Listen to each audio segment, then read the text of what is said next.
Hello, and welcome back to Lauren's Legends. The unthinkable happened on the morning of March 4th, 2022, when a father of 3 boys was pronounced dead after his wife called 911. The horrific experience prompted the mother to write a children's book about grief to help her boys and other children through it. But then last week, on May 8th, she was arrested for murdering him. Hold on tight because we are going to dive into this bizarre ongoing case.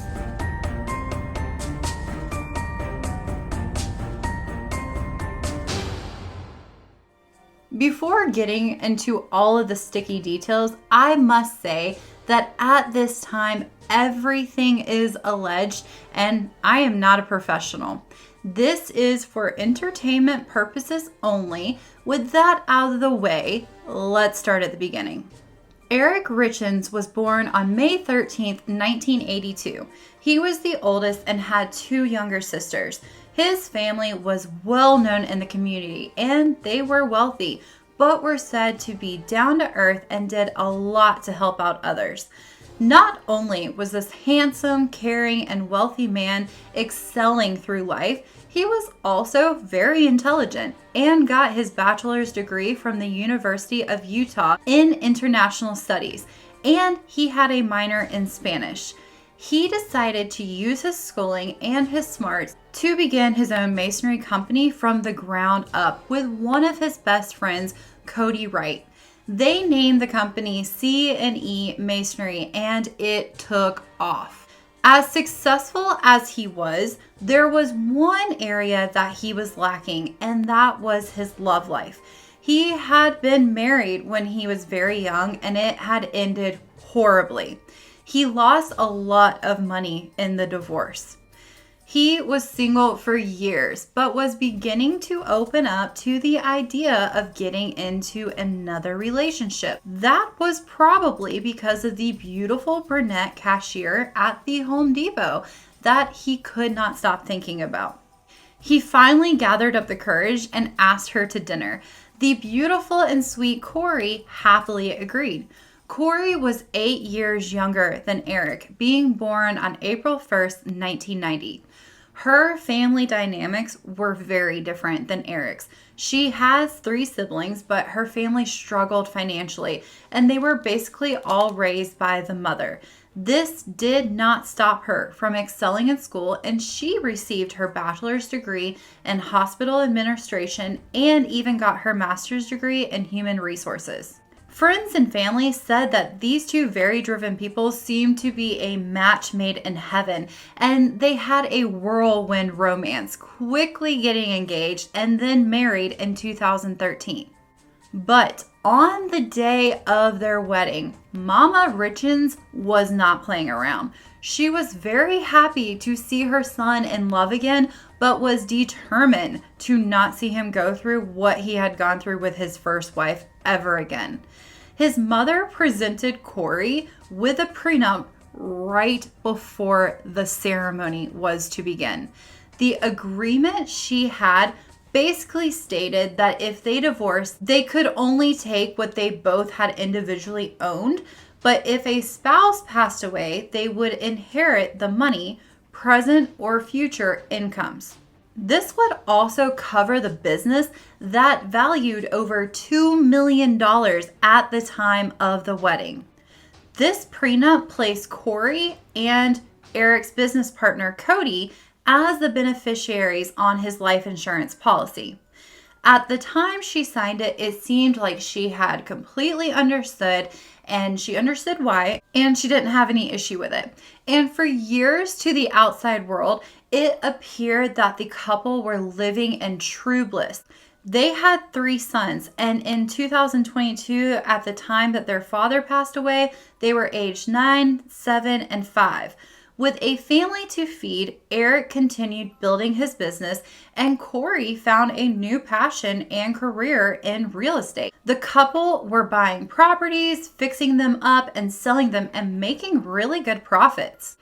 All reports that I could find said that both parents were absolutely wonderful, especially Erik. He doted on the boys and was involved with them and their interests as much as he possibly could be. It was not until 2020 when anything went wrong and Erik started to notice that Kouri was acting strange. And on a trip to Greece, she made him a drink and he immediately got very sick. And he called his sister thinking she had poisoned him. Think about that for a second. His mind immediately went to poison. I think there would have had to be many other things going on for his mind to immediately go straight there. If my husband makes me a drink and I get sick, I think about 100 different things before I start thinking it's him. So after this happened, as soon as Erik got back to the States, he drew up a new living trust and transferred everything into the new trust and gave his sister Katie full control over the trust. He also did not tell Kouri this. By 2022, he was becoming convinced that his wife was out to get him. Things quickly went downhill after she wanted to buy a $2 million mansion that wasn't completely built yet. She wanted to get it, finish building it, fix it up, and sell it. This created several issues because her mind was set on it. But he thought it was a horrible investment. Why in the world would she think it would make sense to invest $2 million into something that only certain people could afford to buy? In January that year, everything was really heating up between them and their constant arguments. Erik's business partner, Cody, then received a text alert letting him know that Kouri had signed into their account and had changed the beneficiary to her and had taken Cody off. This was obviously a massive neon flashing red flag. The guys were able to quickly change it back to them and took Kouri completely off. Knowing that he had to do something, Erik began to consider getting a divorce, but was trying to figure out the best way to do this for the boys. To take an extra step, he put his sister Katie on all of his policies as the power of attorney and did his best to walk on shells around Kouri and do whatever he could to not upset her, but was not budging on buying the $2 million home. Then, out of the norm of what had been going on all year, Kouri made him dinner on Valentine's Day in 2022. Thinking that things could be improving, he ate with her and then he got violently sick again and he broke out into hives, having to use his son's EpiPen and Benadryl. He then passed out. When he later woke up, he called Cody saying that he thought his wife was trying to kill him for his money. Next, he called both of his sisters and told them that if anything happened to him, that Kouri was to blame.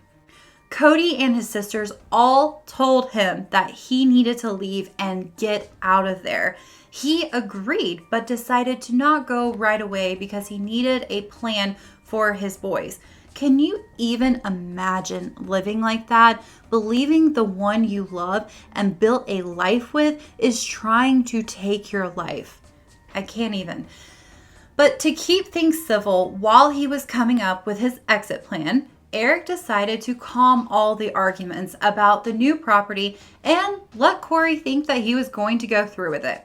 He allowed her to put an offer in, not ever thinking that he was going to buy it. But in the meantime, Erik was telling his family that he was not going to go through with it no matter what. He just needed a little bit of time to sort some things out. In the early hours of the morning of March 4th, the police received a 911 call from Kouri. She told them that her son had woken up and that she had gone and fallen asleep in his bed trying to get him back to sleep. When she had woken up around 3 a.m., she then got up and went to go lay down in her own bed. And as she did, she touched Erik and he was cold to the touch. She told 911 that she had done CPR and that he was not responding. When the paramedics got there, they found him on the floor at the foot of the bed. He was pronounced dead at the scene. They noted that there was blood coming from his mouth, so it wouldn't be likely that she had given him CPR.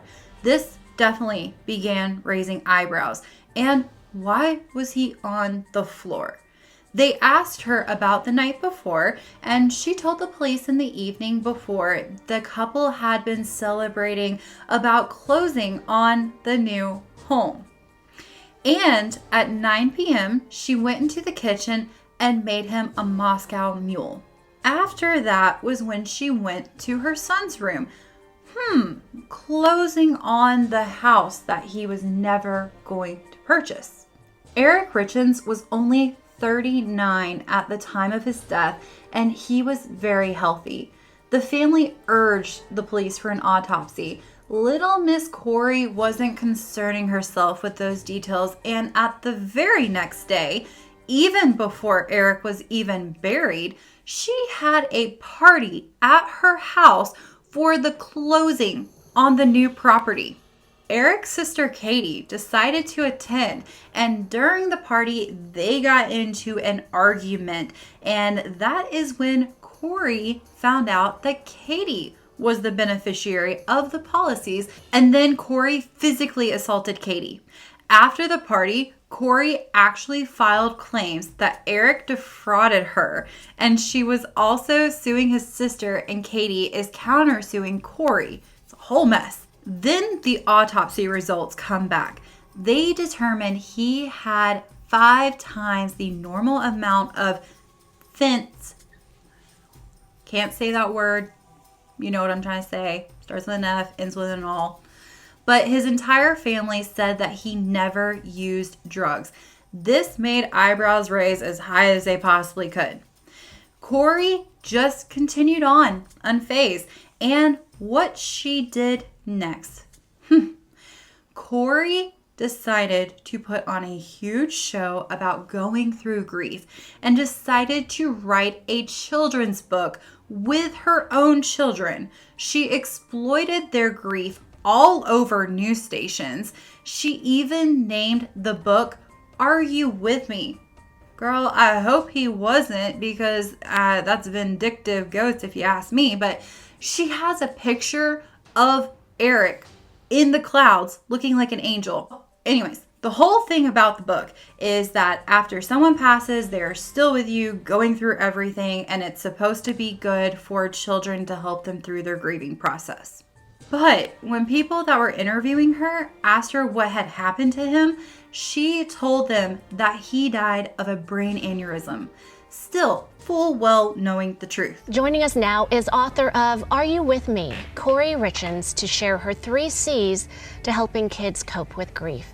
And Kouri, I want to start with your story. What happened in your personal life? So my husband passed away unexpectedly last year. So it's March 4th was a 1-year anniversary for us, and he was 39. It completely took us all by shock.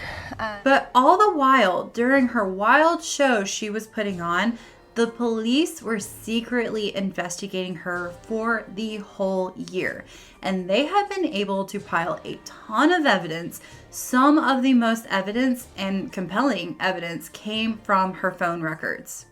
During December 21st and February 22nd, court documents show that her phone records have her communicating with an individual known to sell substances. This person is only referred to as CL. She told him she wanted some pain medicine for someone she knew that was having back problems. CL gave her hydros, I think you know what I'm saying, but then 2 weeks later, she said she needed something stronger. Her words were that she needed some of that Michael Jackson stuff. Fentanyl, which is a very hard painkiller, is what she is alleged to have spent over $900 on in getting from CL. I do not think that it is a coincidence that those are the same substances that killed Erik. They also found out that during the time that he was passing away, there was movement all through the house. Her phone could show it. Last week, on May 8th, 2023, she was arrested for his murder, and her first court appearance is May 19th, and you best believe I will be watching or trying to find out everything I can on this one to see justice get served for Erik. He was a great father and a great man, and what she did to him, allegedly, is absolutely awful. So please let me know your thoughts on this case in the comment section down below. I appreciate you. Please do not forget to like, comment, and subscribe, and I will see you next time.